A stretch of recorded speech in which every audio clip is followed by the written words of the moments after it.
The morning my grandmother was buried, my uncle handed me a trash bag and told me I had 2 hours. Not a box, not a suitcase. A black plastic trash bag, the kind you'd use for yard clippings. He dropped it on the bed I'd slept in for the past 6 years and said, "We need the room by end of day. You understand?" He didn't wait for an answer. He just walked back down the hallway, and I heard him on the phone a minute later, laughing at something someone said. I stood there looking at that bag for a long time. The afternoon light was coming through the curtains. My grandmother had sewn herself yellow linen with little white daisies along the hem. She'd made them when I was 9, the summer I came to live with her. She said a girl's room should have something cheerful in it. That was my grandmother. She thought about things like that. I didn't cry. I don't know why. I just started folding. Her name was Dorothy Eileen Marsh, and she was 78 years old when she died, and she was the steadiest person I have ever known. People in Clarksburg, West Virginia knew her as the woman who ran the county literacy program for 22 years without a salary, who brought casseroles to funerals she wasn't even invited to, who once drove 4 hours in a snowstorm to sit with a former student who'd called her in the middle of the night. I knew her as the woman who taught me that a library card was the most important card in your wallet, who made biscuits from memory every Sunday morning, who sat on the porch with me in the evenings and never once made me feel like a burden. My name is Claire, and I was the burden. That's how my mother's side of the family saw it, anyway. When my mother passed, I was 19. Breast cancer. 14 months from diagnosis to the end, my grandmother was the one who said, "Without hesitation, you come stay with me." I had just finished my first year of community college. I had $63 in my checking account, and no idea what came next. My grandmother said, "You come here, and we figure it out together." My uncle didn't agree. He'd said so. Not to my face, but loudly enough that I could hear from the kitchen. He said I was my mother's problem, not theirs. He said my grandmother was 72 and didn't need a young woman underfoot. He said a lot of things. My grandmother said, "She's coming, Robert," and that was the end of it. So I came. And for 6 years, I lived in the yellow curtain room, and I helped with the garden and the grocery runs and the medication schedule when her joints got bad, and I finished my degree online, and I got a job at the county hospital doing patient intake, and I learned what it meant to have a home again. My grandmother never made me feel like a guest. She never made me feel like a charity case. She introduced me to her friends as her granddaughter, full stop, no explanation attached. My uncle visited 4 times in 6 years. My aunt, his wife Sandra, called occasionally to ask how my grandmother's investments were doing, which struck me as a strange thing to ask about a woman who drove a 2009 Honda Civic and clipped coupons for the newspaper. I learned later what that was about. My grandmother passed on a Tuesday in February, quietly, in her sleep, which was exactly how she would have wanted it. I was the one who found her in the morning. I was the one who called 911, who called the funeral home, who called my uncle's number and left a message because he didn't pick up. He called back 40 minutes later, and the first thing he said was there a will? Not, "Are you okay?" Not, "I'm on my way." Was there a will? The service was small. My grandmother had outlived most of her friends, and the weather was bad that week, icy roads through the hills. But the people who came, the ones who drove carefully through the sleet and sat in that cold little Methodist church, they loved her. A woman named Paulette, who my grandmother had taught to read at age 53, sat in the 3rd pew and wept the whole way through. That's who my grandmother was. Afterward, my uncle and Sandra came back to the house. They brought their son Marcus, who was 30 and had never once called my grandmother to check on her. They moved through the rooms with a particular kind of energy that I recognized but couldn't name right away. It took me until Sandra opened the china cabinet and started looking at the pieces inside before I understood. They were inventorying. The will reading was scheduled for the following morning at the office of my grandmother's attorney, a quiet man named Gerald Howell, who had an office above the hardware store on Main Street.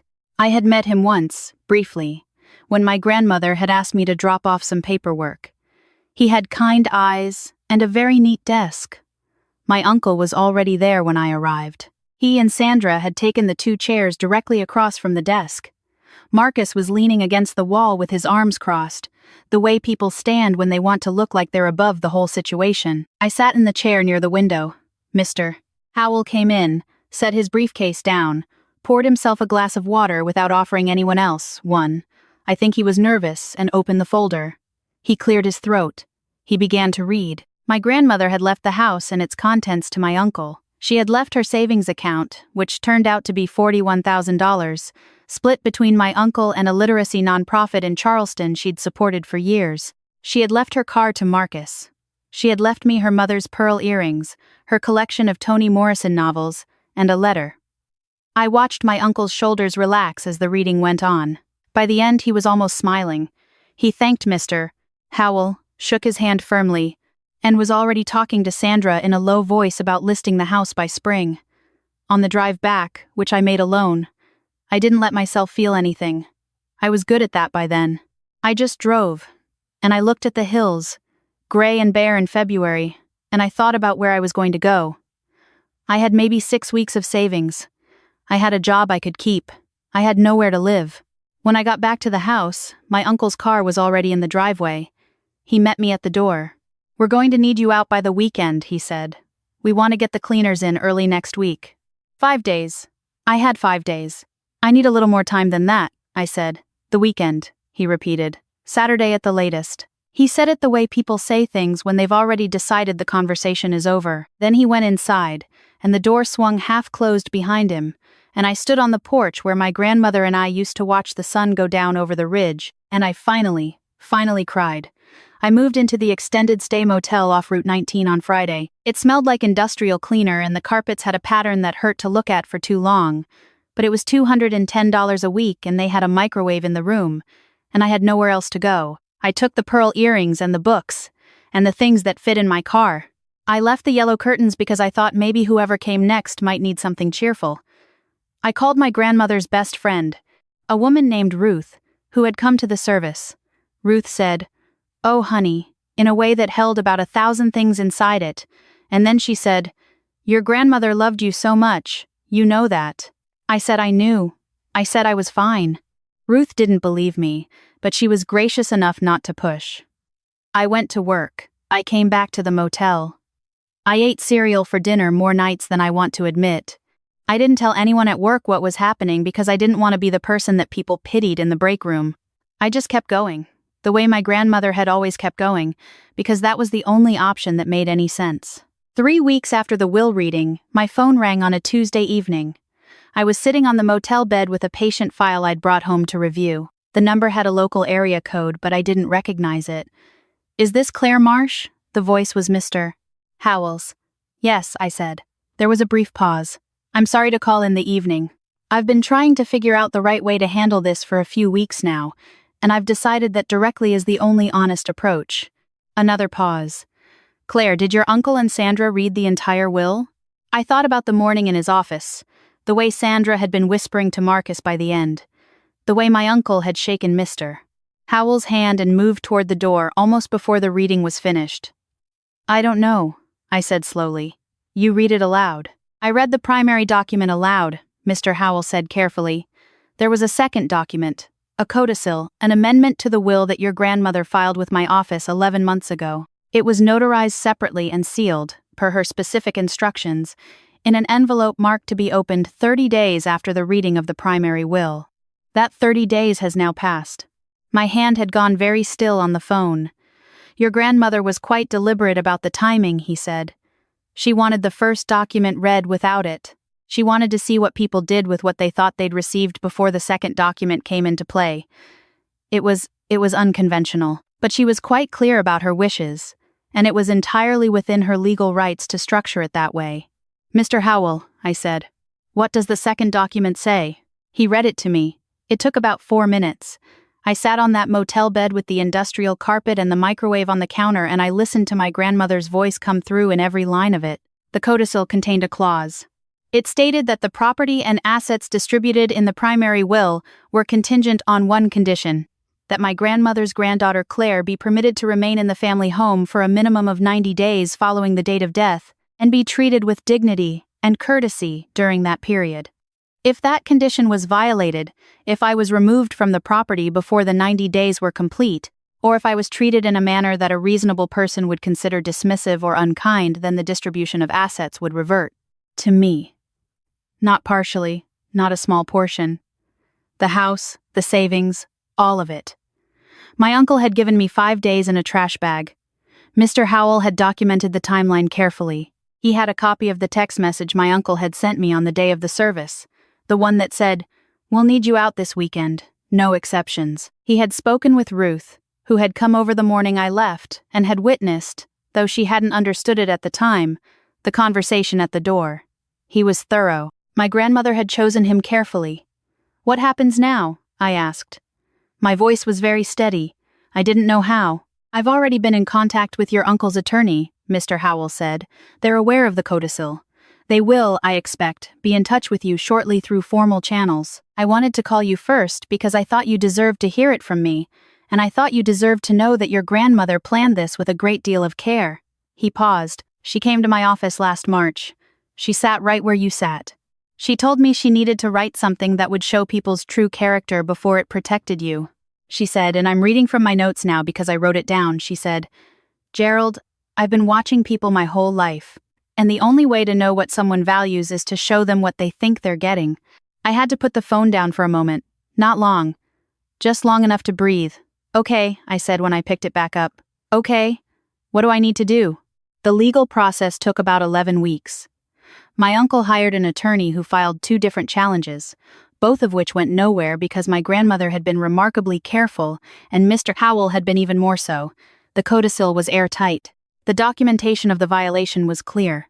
There was a mediation session that I attended with Mr. Howell sitting beside me at a long table, and my uncle sat across from us and didn't look at me directly for the first hour. He looked at me eventually.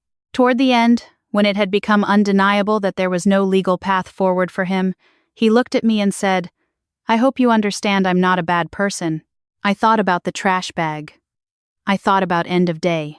I thought about the phone call where he'd asked about the will before he'd asked if I was all right. "I think you love money more than you meant to," I said. "I don't think you knew that about yourself until now." He didn't say anything to that. His attorney shifted some papers. Mr. Howell looked at the table. "The house transferred to me on a Thursday morning in May." Mr. Howell handed me the keys in his office above the hardware store, the same neat desk, and I held them for a moment before I put them in my pocket. On the first night I slept in the house, I went into the room with the yellow curtains. Someone had taken them down, whether it was my uncle's cleaners or just the weeks of the house sitting empty, I don't know, and the windows were bare. The room felt different without them. Bigger. Quieter. I had kept one of the curtain panels. I'd folded it carefully when I packed my car that Friday, because I didn't want to leave all of her behind. I went out to my car that evening and got it from the back seat, and I brought it inside, and I sat on the bed in the empty room for a while, holding yellow linen with daisies along the hem. I thought about what my grandmother had said to Mr. Howell, about watching people, about showing them what they think they're getting. I thought about 11 months she'd carried that plan, that sealed envelope, that quiet long game she'd played entirely alone. She'd been 77 years old when she sat in his office and set it all in motion. She could have told me. She hadn't. I've thought about that a lot, and I think I understand it now. If I'd known, I would have behaved differently, more carefully, more strategically. My grandmother didn't want strategy. She wanted the truth, hers and mine and my uncle's. She wanted to see what we were made of when no one was watching. What I was made of, apparently, was someone who cried on a porch and then packed her car and went to work and ate cereal and kept going. My grandmother would have called that good enough. My uncle and I have not spoken since the mediation. I don't know if we will. I've thought about reaching out, and I've thought about what I would say if I did, and I haven't been able to find the right words yet. Maybe I will someday. Maybe the right words are that I don't think the house made either of us better or worse than we already were. It just showed us what was already there. My grandmother knew that. She knew it about him, and she knew it about me. The literacy nonprofit in Charleston received the $20,000 that had been set aside for them in the primary will. I also wrote them a separate check. It wasn't a large amount by any objective measure, but my grandmother had given them 22 years of Tuesday evenings, and it felt important to add something to that. I hired someone to repaint the front porch, which needed it. I planted the garden the way my grandmother had kept it, tomatoes along the south fence, marigolds at the border because she said they kept the pests away. I put new curtain rods up in the yellow room and hung the panel I'd saved. It only covers half the window now. Someday I'll find fabric that matches close enough to make a second panel, or maybe I'll leave the window half bare. I haven't decided. Ruth came for dinner last month. She sat at my grandmother's kitchen table and drank coffee from my grandmother's mugs and told me stories about my grandmother as a young woman that I'd never heard before about the time she'd driven to Columbus on a whim to hear a poet she admired read at a bookstore, about the brief period in her 30s when she'd considered becoming a nurse, about the way she'd laughed, which Ruth said could fill a room without her even trying. I listened to all of it and I didn't want her to stop. Before Ruth left, she stood in the doorway and looked around at the house, the bookshelves, the kitchen, the hallway, with the photographs still hanging where my grandmother had put them, and she said, "She would be so happy, you know, that you're here. That it's you." I said, "I know. And I do. That's the thing I keep coming back to, the part that gets me when I least expect it in the garden, at the kitchen sink, on the porch in the evenings when the light comes down over the ridge." She knew what she was doing. Every part of it. The sealed envelope, the 30-day wait, the careful documentation, the quiet conversation in the attorney's office when she was 77 years old and already thinking 11 months ahead. She wasn't protecting the house. She was protecting me. And she was doing it the only way she knew how, patiently, carefully, with total faith that the truth would hold up if you just gave it enough time. I've been trying to learn that from her. The patience part. The faith part. I'm not there yet, but I'm working on it. Every morning I come downstairs and I make biscuits from memory, the way she showed me. I'm not as good at it as she was. Probably I never will be. But I make them anyway, and I sit at her table in her kitchen in her house, and I eat them while the light comes through the windows, and I think about a woman who believed that the only way to know what someone values is to show them what they think they're getting. She was right. She was almost always right. That was one of the great things about her, and one of the things I miss most, and one of the things I carry with me now every day. The pearls, by the way, I wear on Sundays. She would have liked that,